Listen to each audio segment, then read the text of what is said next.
Hi guys, it's Sue, and welcome back to my channel. As you can see by the title, as you saw by the thumbnail, today I'll be talking about The Woman in Me, the memoir by Britney Spears. If you don't know, you're living under a rock because I'm obsessed by Britney. She's my ultimate favorite artist of all time. She's my diva, she's my queen, I'm obsessed with her, and I was so thrilled when the conservatorship ended and when she told that she was writing a memoir. I was like, I need it. I need all the tea, and that's what we'll be discussing. The tea, the moments, everything what I thought about this memoir, and yeah, everything about it.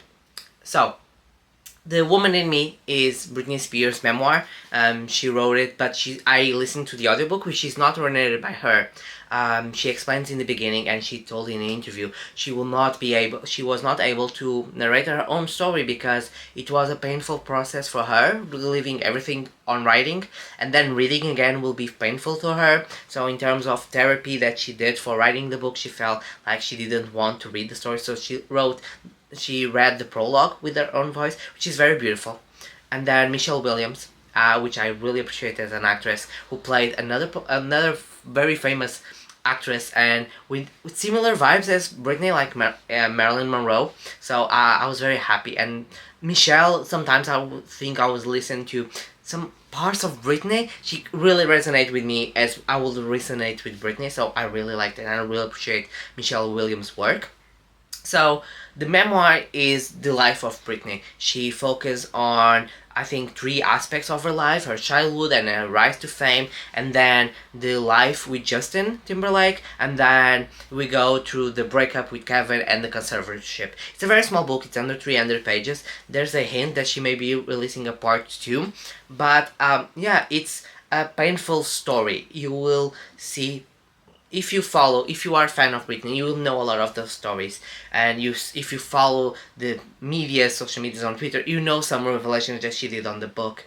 But it's a very painful story. It's a story about a girl who didn't have much, who lived in a very dysfunctional family. Her father being an alcoholic since the beginning, being always fighting with her mom being also very in depression and fighting with her father. They didn't have like the most stable and uplifting environment. And then she starts showing up as a little bit of duality since the beginning, and a lot of celebrities talk about that Britney showed and wants to be entertaining, and she likes to be entertaining, and she likes to do it, but she's also very shy, she's also very timid, and she talks about that duality. Sometimes she wants to be inside the cabinet, hiding, no one wants to see it, but in the next moment she also wants to be in the spotlight, she wants to be wants to have attention, and I really like that. I really like that, her way. Also about the writing of the book, I thought it was interesting too. So I saw some reviews already on Goodreads and people saying like, this is very childish, this is very not very deep, it sounds like the same ghostwriter that Pamela Anderson used. And I was like, this for me, it's Britney, her, like she talks, like she writes on her Instagram, it doesn't have that flourish thing, like very educated, very, no, it's very simple, it's very told the truth, being like with swearing, with speaking her mind that she would speak to an interview, I think, and how she would see life. And that's why I think it was so strong for me, was because I could see Britney reading that and writing that, because that's how I see her, and how I believe she would tell her story. Because I feel it was very authentic to her, with everything, interviews that I followed and everything. So I really liked it. Going back to the story, I have the idea that we all know a little bit of Britney, but she showed that how she went to the Mickey Mouse Club, met Christina, met Justin, Ryan Gosling, and then when she was assigned to the Jive, and she sang to all the different labels, and she got the Jive Records label deal, and then she started preparing meeting with Max Martin to preparing Baby One More Time, and then recording Baby One More Time. And I don't think you know, but how she was in control of her career very from the beginning, because the Baby One More Time video, and I think she talked about it in a couple of interviews, but the Baby One More Time video was very different. The idea what they had, they wanted to be on Mars, and she was like a Power Ranger from the maquette she wanted, and she's like, no, my audience will not connect to that. I want to be in a school uniform, dance a little bit, and then we change costumes to a different outfit, being bored at school. So she remembers that, and she remembers how she feels. She also said, she did the mall tour. Yes, she started touring in malls to present her work, and when it exploded, she said it was the first time, so she was not famous. They didn't have this high bar that she has to hit, so she could make mistakes and she could make choices. So I think it was very interesting. And then it starts the career, you know. She talks about Oops breaking records, also start dating with Justin. She focused a little bit on telling her story about dating Justin. She dated Justin Timberlake from 1999 to 2001, 2, something around that. And they have a very public breakup where Justin victimized himself and blamed Britney, like calling her a S word, a B word, and making her look bad, and he's the innocent boy. I'll remember the Crimea River video clip where he hired someone, a lookalike like Britney, to blame, like she cheated on him. And a lot of people come, oh, we should not talk about the past. Well, it's her memoir, she has to talk about the past, and she's finally telling her story, because over time she always was so quiet about the situation. She never said that. And I remember the interview she gave with Diane Sawyer, which was a horrible interview by Diane Sawyer. She was just horrible with Britney, and she said there's always two sides of the story. Everyone has a story to tell and has a side, and this is her side. Justin cheated on her more, and she actually cheated on Justin once, and he knew, and only after time, like a year or something more, that he break up with her. So it was not about the cheating. Also, the time about sexuality was hiding her being sexual active was also a part of the record label, because she says she's been actively sexual since teenage time. So she was not a virgin. The record just sell that, and she even thanks Justin for that, because she says, well, I don't have to fake anymore. Everyone knows that I'm not a virgin, so I can be more sexual with Slave and Toxic and things like that. She also goes by, if you know, there was the first bombshell. She got pregnant and she got an abortion, and she regretted doing it, but Justin was not ready to be a father. He said he didn't want to be a father, so she felt a little bit compelled to do it because she believed they will stay together. But I think if you read the book, you don't see that she puts the blame. She just tells her story and tells her truth without blaming Justin for anything. I think she holds him to a very high ground, to a very caring place, and I think she still loves very much Justin, and she doesn't blame him. I think people are trying, she's blaming him. I don't think so. What I got the idea was, it's nothing about blame, it's about telling her story. For the first time, using her words, she's telling her story, her truth, and that's what I really enjoy. And then it continues saying that the Dream Within tour, it's her favorite tour of all time. That she was tired by the end and she wanted to end it soon because she was too precious. That she fall into a depression after Justin breakup. She didn't want to go out. She stayed in New York, isolated. She even, like, the first time she laughed was when Robbie Williams in a elevator make her laugh.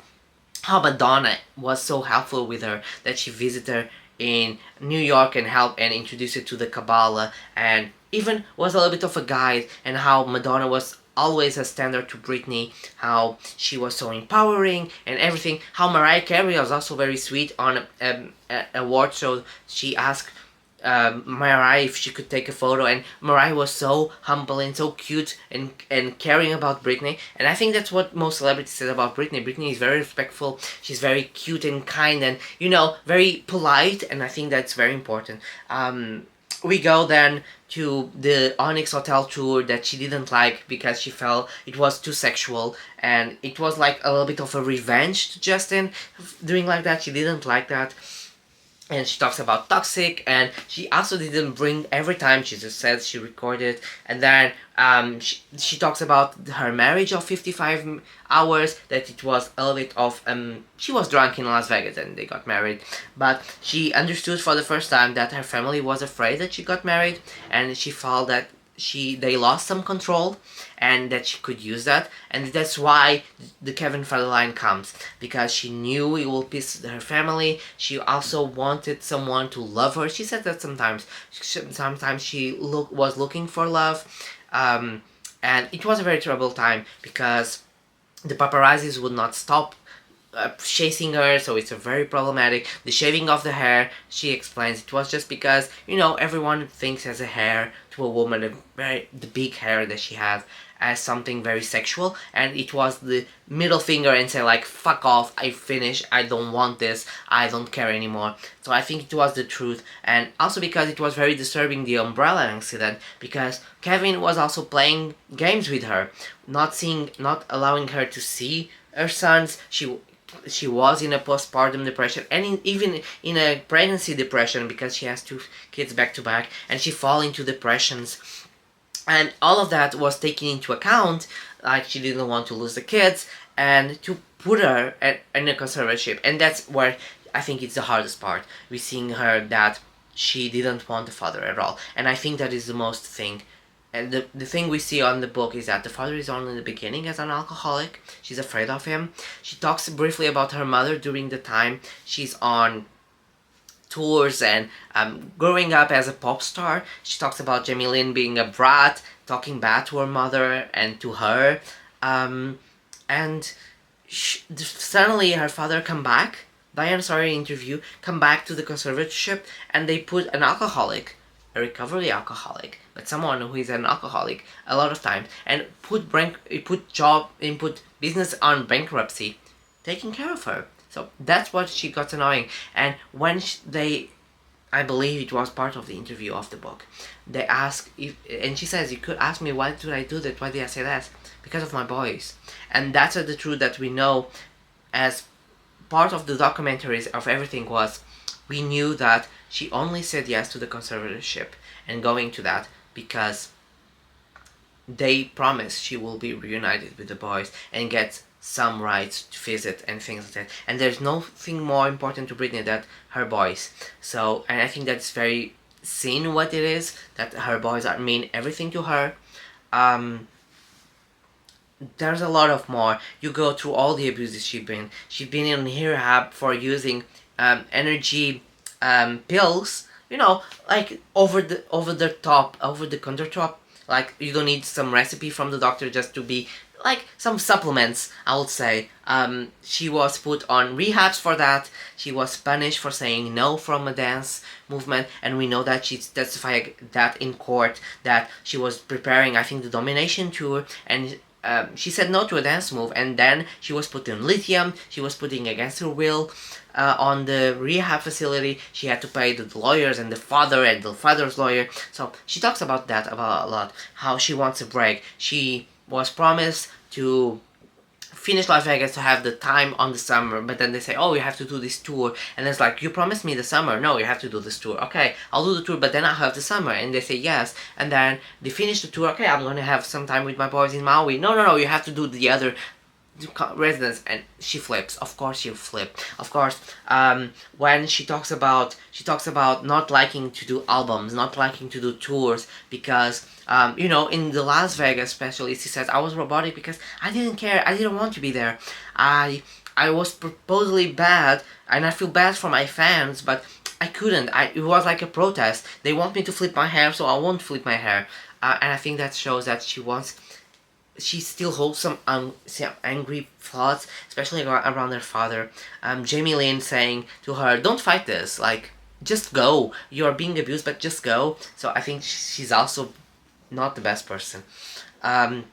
She talks about the Britney movement, and she thanks about the Free Britney movement, because we spoke by her when she couldn't have a voice, and she showed on that facility that she was holding against her will, a nurse showed her the news. I think she was talking about the Sharon's Osbourne, where there was like this host that has the Free Britney t-shirt, and then the rallies, and it was the first moment that she saw that she was not alone, that we got it, and we got her. It's very small, it's like 5 hours and something, the audiobook, but I got so much of it. I tear up by the end, because the end of the conservatorship and what she battled with, trying to hire attorneys, trying to tell her truth, how she was afraid. She talks about other boyfriends, how they end up and come back, like how they were always checked by the father and by the conservatorship. She also talked, I found that very interesting, was about the Glory album, how she really, for the first time, after Blackout, because she claimed Blackout is her best album, and I agree, it's one of my favorites, and it's on the Hollywood, the Rock Hall of Fame, so it's perfection. But she talks about Glory because she had the freedom to experiment, she has the freedom to produce, and even it was in the dark era as she was like, she had to record it fast because paparazzis were always in the studios and she had to go fast, but she really enjoyed doing Glory again because she felt it was a very good album and she was feeling it, so she asked her boys how she call it, and that's called became Glory. So yeah, I think if you are a Britney fan, this is a must read, and you must read it. If you're not, but if you like celebrities and if you want to understand everything she went through, to get a little empathy about it, I think it's empathy, the word that is being described here, because you may understand why she did it or you may not understand why she did it, but you get a perspective how the media treated her wrong, about the mental health issues were the problem and not like she's just crazy, or no, she had a postpartum depression and she was dealing with not being with their sons, and most mothers will do the same things and crazy things for their babies. So I believe this is a very must read. It's a very small and the audiobook is great. I'm waiting for a physical copy, but definitely I really got some more insight over life, of what she'd been through that we didn't know. Some things we knew as a fan, but if you're not a fan, you will learn a lot about her life basically and everything she's been through, and maybe you will be like at the end, damn, she was really wrong doing all this time, so she needs just time. She's not planning coming back to music. I don't blame her. She did whatever she done. She's a greatest pop star. She influences way people. If you have pop stars now today, like Taylor Swift started in a music camp that Britney created. Britney influenced Taylor Swift, Lady Gaga, and like Miley Cyrus, Selena Gomez, like every pop star, a lot of pop stars were influenced by Britney, so she made her mark. She doesn't need to prove anything to anyone, but if she wants to do music again, we will support her as fans. But yeah, I really recommend this memoir. I think it's short, but it's Britney talking, and it's how I feel Britney will do. So yeah, I think it's very personal. I hope you enjoy this video. I stress a lot and I talk a lot, so because I want to discuss, I don't know, I never did a memoir besides Affliction, which was, but you know, it's different because her life is a little bit more public. I hope you enjoy it. I hope you like, share, subscribe, you know, all that stuff that will help the channel to grow. Yeah, I try to post at least once a week, twice a week. You see, try to hit the bell because you know, but I'll try to post at least once a week. Probably two, depends on the time, on how I'm reading. But yeah, yeah, and I see you guys on my next video, okay? Bye!